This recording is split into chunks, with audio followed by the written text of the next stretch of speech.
Kaum Ya'juj dan Ma'juj adalah salah satu kelompok manusia yang disebut dalam Al-Quran sebagai kaum perusak. Dalam kisah Al-Quran, mereka dikenal karena sifat destruktif mereka, seperti merampok, menghancurkan peradaban, dan menimbulkan kekacauan di muka bumi. Tidak ada peradaban yang mereka temui, kecuali mereka berusaha menghancurkannya. Dalam berbagai tafsir dan pandangan sejarawan, disebutkan bahwa Ya'juj dan Ma'juj merupakan nenek moyang dari beberapa bangsa yang terkenal dalam sejarah karena membawa kehancuran besar di berbagai wilayah. Menurut beberapa ulama dan ahli tafsir, bangsa Turk yang disebutkan dalam hadis merujuk pada bangsa yang memiliki akar sejarah di wilayah Turkmenistan modern. Bangsa ini berasal dari keturunan perpaduan antara bangsa Turk kuno dan Xiongnu, suku nomaden yang pernah berkuasa di wilayah Mongolia dan Asia Tengah.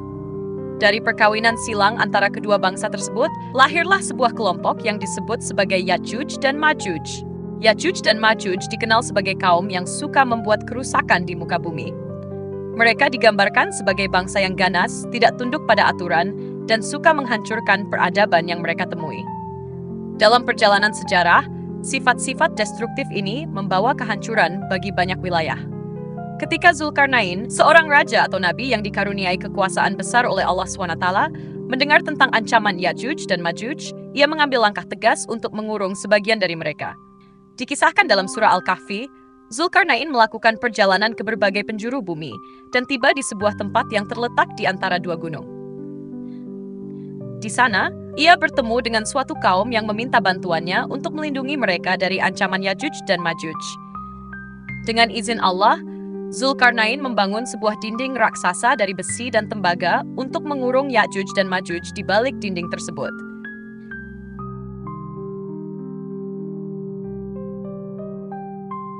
Dalam beberapa tafsir, disebutkan bahwa Ya'juj dan Ma'juj akan tetap terkurung hingga akhir zaman. Ketika saat itu tiba, dinding tersebut runtuh, dan Ya'juj serta Ma'juj akan keluar dari tempat mereka yang tinggi. Hal ini sesuai dengan ayat Al-Quran. Hingga apabila dibukakan tembok Ya'juj dan Ma'juj, dan mereka turun dengan cepat dari seluruh tempat yang tinggi. Kata tempat yang tinggi dalam ayat ini sering diartikan sebagai kawasan pegunungan. Beberapa ahli tafsir dan sejarawan berpendapat bahwa lokasi dinding tersebut berada di wilayah pegunungan yang sulit dijangkau oleh manusia. Salah satu lokasi yang sering dikaitkan adalah puncak gunung di Kirgistan, sebuah negara di Asia Tengah yang terkenal dengan lanskap pegunungannya yang megah. Pegunungan Kirgistan, tempat yang tinggi dan misterius. Kirgistan adalah negara yang sebagian besar wilayahnya terdiri dari pegunungan, termasuk jajaran pegunungan Tian Shan yang menjulang tinggi. Kawasan ini memiliki banyak jalur tersembunyi, lembah yang sulit diakses, dan puncak-puncak yang hampir tidak tersentuh oleh manusia modern. Keindahan dan kemisteriusan pegunungan Kirgistan membuatnya sering disebut-sebut sebagai salah satu lokasi yang mungkin menjadi tempat dinding Zulkarnain. Puncak-puncak gunung di Kirgistan memiliki karakteristik yang sesuai dengan gambaran dalam Al-Quran tentang tempat yang tinggi dan sulit dijangkau. Wilayah ini juga berada di jalur strategis yang menghubungkan Asia Tengah, Kaukasus, dan wilayah lainnya. Sehingga secara geografis masuk akal sebagai tempat di mana Zulkarnain membangun dinding untuk mengurung Ya'juj dan Ma'juj.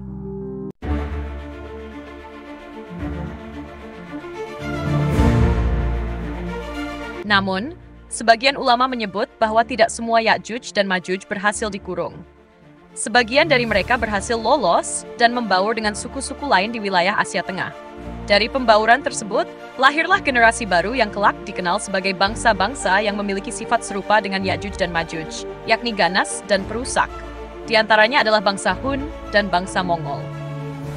Bangsa Hun adalah suku nomaden yang muncul di Asia Tengah, Kaukasus, dan Eropa Timur antara abad ke-4 dan ke-6 Masehi. Bangsa ini terkenal karena kemampuan perang mereka yang luar biasa dan sifatnya yang brutal. Di bawah kepemimpinan raja mereka yang legendaris, Attila, bangsa Hun menjadi ancaman besar bagi peradaban Romawi. Pada abad ke-5 Masehi, bangsa Hun menghancurkan banyak kota dan wilayah yang menjadi bagian dari Kekaisaran Romawi. Serangan mereka sangat ganas sehingga dijuluki sebagai cambuk Tuhan oleh masyarakat Eropa pada saat itu.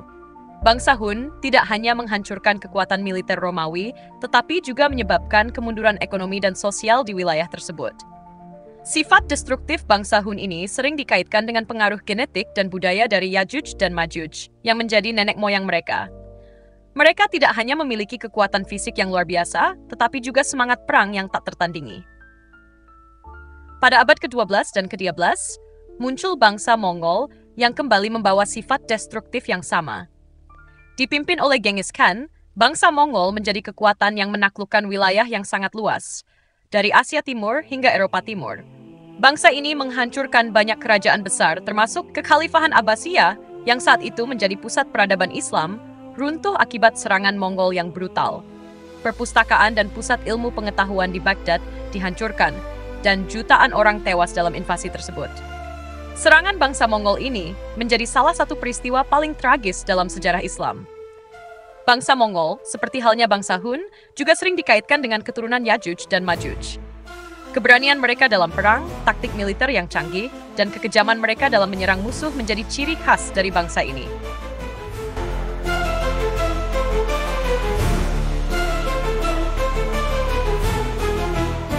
Meskipun bangsa Mongol dikenal dengan sifatnya yang ganas, perubahan besar terjadi setelah beberapa generasi. Salah satu cucu Genghis Khan, yang dikenal sebagai Ghazan Khan, memeluk Islam dan menjadi seorang Muslim yang taat. Islam mulai menyebar di kalangan keluarga kerajaan Mongol, termasuk di wilayah Asia Tengah. Sebagian keturunan Genghis Khan menetap di wilayah Turkmenistan, yang saat itu menjadi pusat peradaban Islam di Asia Tengah. Turkmenistan, dengan posisi strategisnya sebagai bagian dari jalur sutra, menjadi tempat berkembangnya budaya Islam di kalangan bangsa Mongol yang telah masuk Islam. Masuknya cucu Genghis Khan ke dalam agama Islam menjadi salah satu titik balik penting dalam sejarah bangsa Mongol.